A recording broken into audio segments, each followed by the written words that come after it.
बिस्मिल्लाहिर्रहमानिर्रहीम। अस्सलाम वालेकुम। ज़रायत ज़िंदगी है, ज़िंदगी को ज़िंदगी करके जीना है। जीने की जुस्तजू में आप सब हैं, मैं भी हूँ।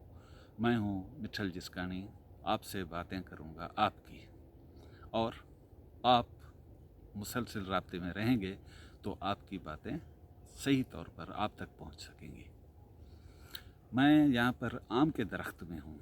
ये आम नाम का तो आम है, लेकिन फलों में ख़ास है, क्योंकि पाकिस्तान में दूसरे नंबर पर सबसे ज़्यादा काश्त किया जाने वाला ये फल न सिर्फ हमारे मुल्क की ज़रूरियात पूरी करता है, लेकिन बैरून मुल्क हम फ़ॉरेन एक्सचेंज में फ़ॉरेन करेंसी कमाने के लिए भी इस्तेमाल करते हैं। आम में आजकल जो हर जगह मसला है वो है आम का सूखना। लोग कहते हैं ये अचानक सूख जाता है, अंग्रेज़ी में इसे कहते हैं सडन डेथ। मैं कहता हूँ नहीं, ये मैंगो ट्री मॉर्टेलिटी है। मैं कहता हूँ कि ये आम के मरने का अमल है एक, जो अचानक नहीं होता, उसको टाइम लगता है, वक्त लगता है। वो कैसे, ये आज आपको समझाना है। हमारे यहाँ होता यूँ है कि काश्तकार आम लगाकर उसे छोड़ देते हैं। जब तक वो तैयार होता है तब तक आम के बाग में दूसरे फसल काश्त किए जाते होते हैं। जब ये फल देने के लिए तैयार हो जाता है तो काश्तकार इसी बाग को सिर्फ 1-2-3 दिन के लिए विज़िट करता है और किसी न किसी ठेकेदार को ठेके पे दे देता है।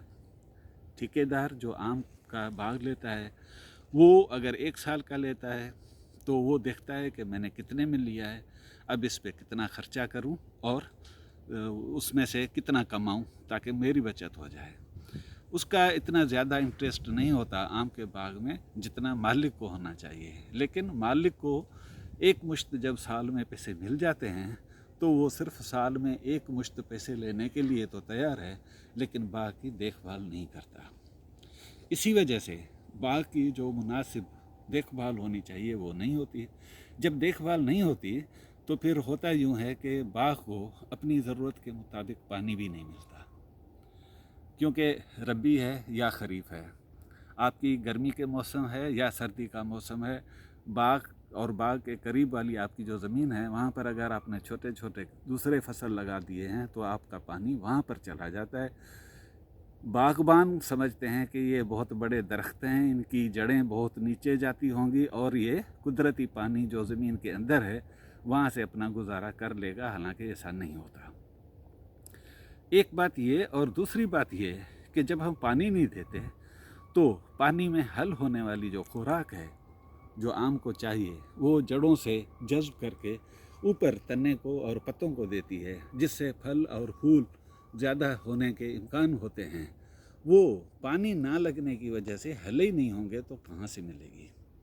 तो पहला मसला तो ये है कि हम उसको आम के बाग को पानी सही तौर पर नहीं देते, और दूसरा मसला यह है कि पानी ना देने की वजह से आम को जो खुराक चाहिए अगर हमारी ज़मीन में मौजूद भी है वो उसको नहीं मिल पाती।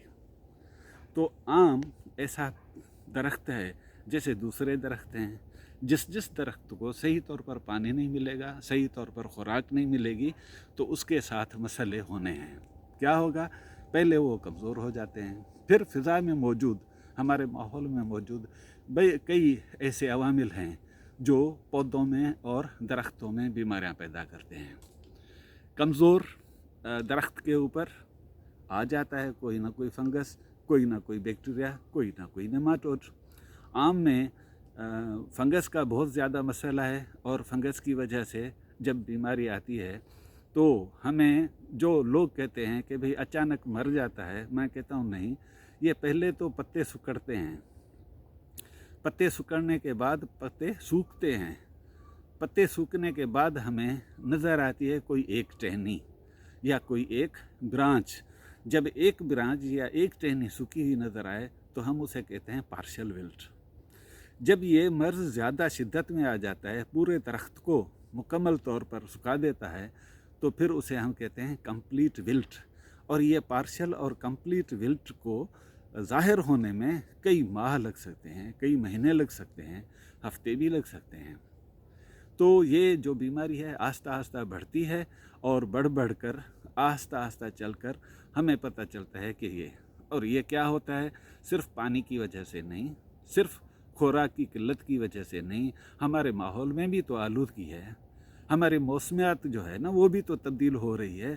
تو یہ موسمی تبدیلی اور ماحولیاتی آلودگی اور صحیح وقت پر کھاد نہ دینا، صحیح وقت پر آپ کے ہل نہیں لگانا، یا یہ گھاس پھوس نہیں نکالنا، یا درختی کاٹ چھانٹ نہیں کرنا جو ہے نا، یہ مل جل کر آم کے درخت کو سکھا دیتے ہیں۔ میرے پس منظر میں یہ جو آم کا درخت ہے، اس میں دیکھیں ایک پوری برانچ کٹی ہوئی ہے۔ کیوں کٹی ہوئی ہے؟ یہ اس کاشتکار نے دیکھا کہ اس ایک برانچ میں جو ہے بیماری آ گئی ہے، اس نے اسی کو کاٹ دیا ہے، لیکن اس کے اوپر چونا نہیں لگایا، اس کے اوپر کوئی دوائی، کوئی زہر نہیں لگایا، حالانکہ اس کو لگانا چاہیے تھا تاکہ یہاں سے پھر بیماری اندر نہ جائے۔ بہرحال ایک یہ بھی طریقہ ہے۔ اس طریقے سے میں آتا رہوں گا، آپ سے مخاطب ہوتا رہوں گا۔ آج آپ کو ہم نے تھوڑے سے اسباب بتا دیے ہیں، آئندہ پروگرام میں بتائیں گے ان کا حل۔ ابھی اجازت دیں مٹل جسکانی کو، پھر ملیں گے۔ مہربانی۔